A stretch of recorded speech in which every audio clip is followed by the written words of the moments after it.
Hello, flower friend. This is Jen, and you are listening to the Floral Hustle podcast. On this week's episode, we are going to talk about strategically growing your social media following. And I think, and I know from a lot of the clients that I've coached, that vanity metrics of how many followers and how many likes that you get really drives people's ego. They drive people's vanity and their feeling of success based on these arbitrary numbers that frankly don't matter. And I know that's probably unpopular opinion, but literally the amount of followers you have is not indicative to the success of your business.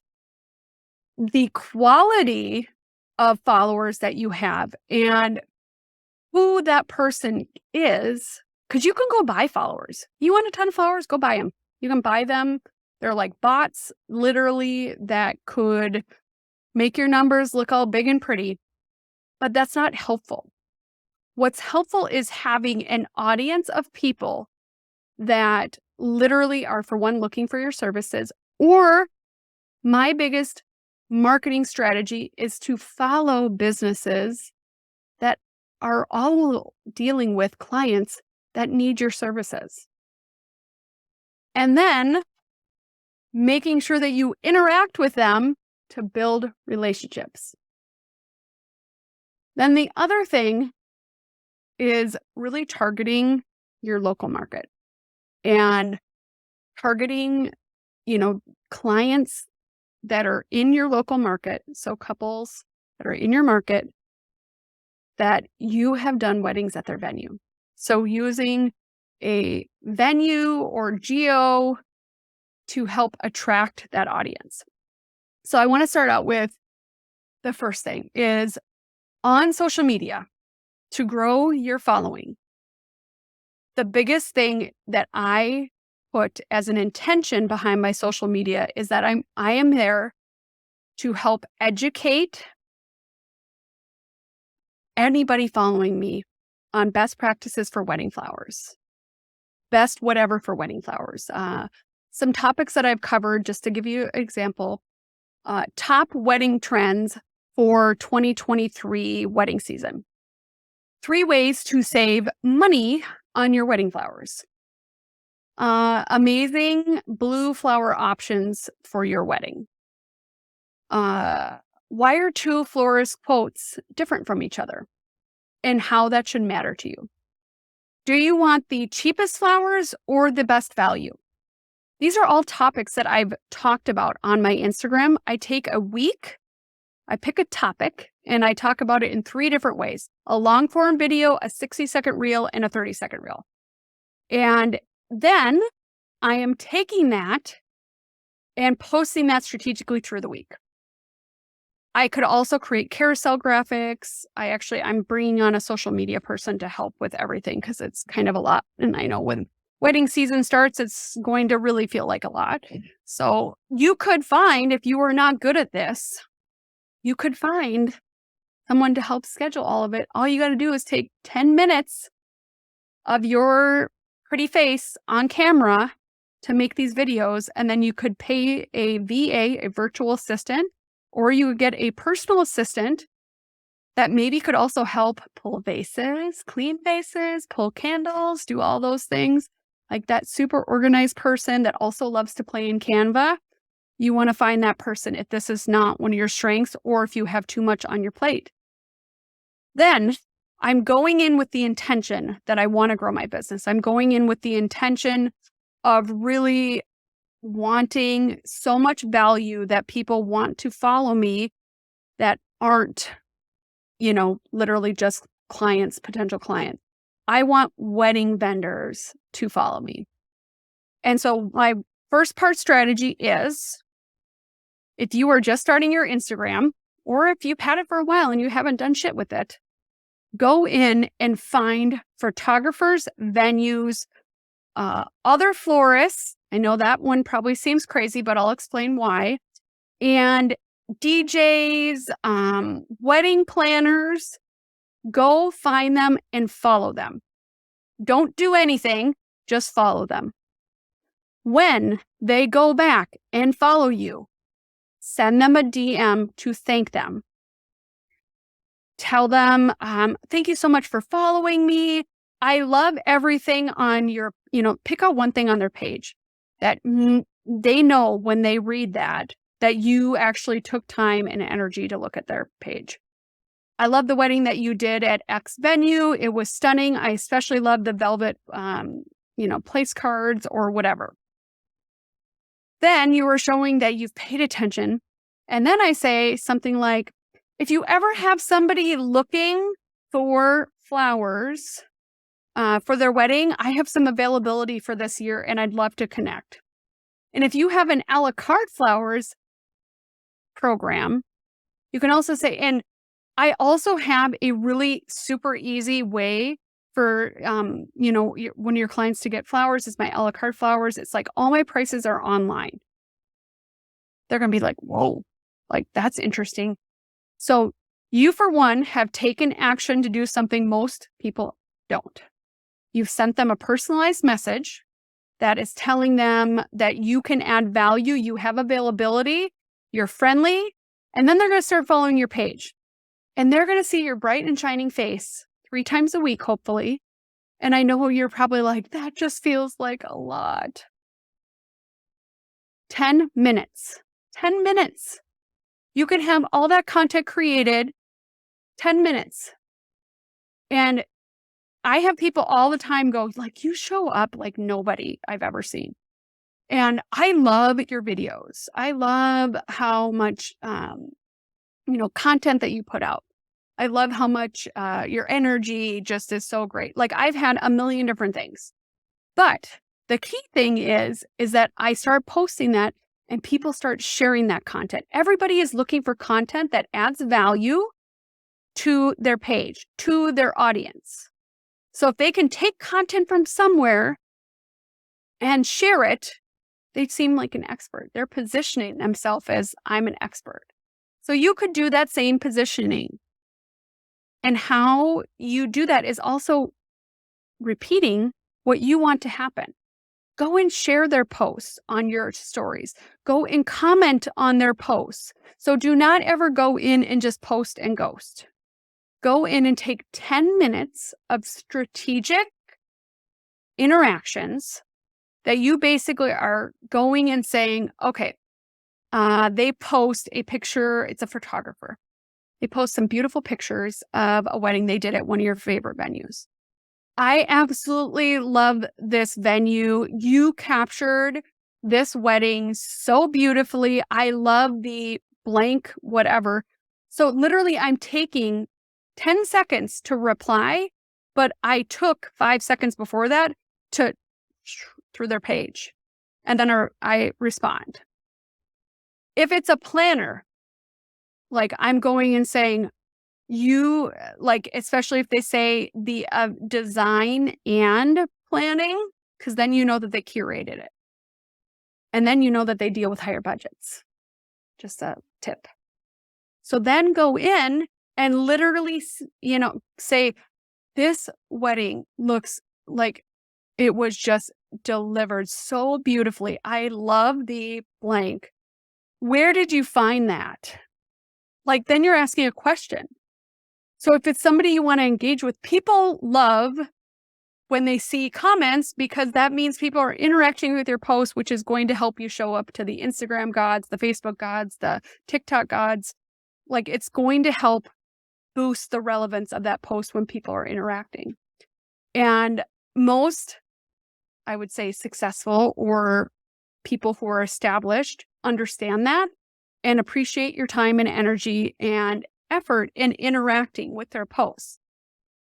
Then those interactions start full circle coming back because when you start doing them, they're going to start reciprocating. So there's this sense of reciprocity that's going on that has people come back to do that same behavior for you. So interacting with your posts. But I literally have screenshots. I screenshot them because I know that this is such an amazing strategy that I'm going to be launching a course that like in detail talks about this and actually gives you all the tools to execute it. And with that, literally, I've just screenshotted. I've had florists, I've had planners, I've had photographers, I've had venues, I've had DJs all share my videos. And some of them are like Green Goddess speaking truth about budgets, more great advice from Green Goddess Floral, just like tons of great shares that like literally, they might not increase my views on my reel like amazing, but there's definitely like, here's a person that's sharing me in front of their audience saying that I am relevant. That is a win, win, win, win. So if you are strategically going and finding people in your market and interacting with them when they follow you back, I never reach out to people unless they followed me back because I don't want to be intrusive. I don't want to be creepy and weird. You've probably had the DMs, hey, like my page, and no. It's like, you know what? Like, I want to see that they have interest in me as a business owner, or if they're not even really interacting or on their social media, do you need them to follow you? Because if they're never going to add value, then you don't. And then you're going to continue, like every day, spend 10 minutes strategically going in and interacting with people. When you do post your reel, your long form video, I always go in and I share those to my stories because then I'm creating story content. Then if somebody does share it, I go and I share that and I say thank you. So I'm full circling any share so that for one, I'm also showing, hey, client who is following me, other industry professionals know that I have validity and that I'm adding value and like that what I'm saying is good. And I'm just reiterating that social proof that I am delivering value and I am adding, value in so many ways.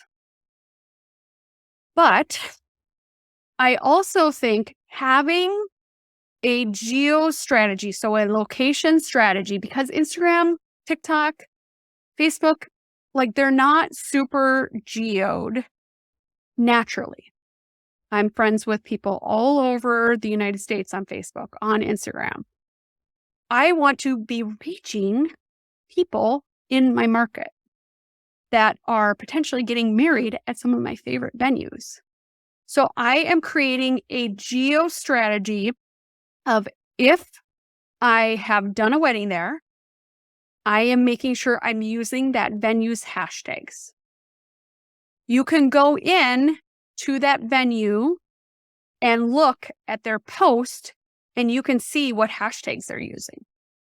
So if it is Machine Shop Minneapolis, which is this amazing venue here that I would love to do more weddings at, I'm going in and I am, whenever I've done a bunch of weddings there, but I want to do more because it's so stunning. I am making sure when I'm posting those pictures, as long as they're what I still want to attract, that I am putting hashtag Machine Shop wedding, hashtag Machine Shop Minneapolis, hashtag Machine Shop Minneapolis wedding, Machine Shop. If I'm doing an installation there, they have this amazing trussing that's like literally a power trussing that lowers and raises with this little like crazy switch on the wall. It's amazing. Machine Shop installation.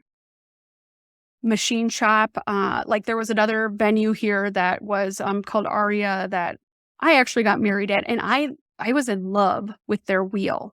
They had this big cog wheel that was 6 feet wide, and I got married in front of it and decorated it amazingly. And I wanted to do it again because I loved it so much. So I went in and I created like a hashtag for the wheel. So Aria wheel installation, Aria hanging installations, because they have like all these points to rig stuff for hanging installation.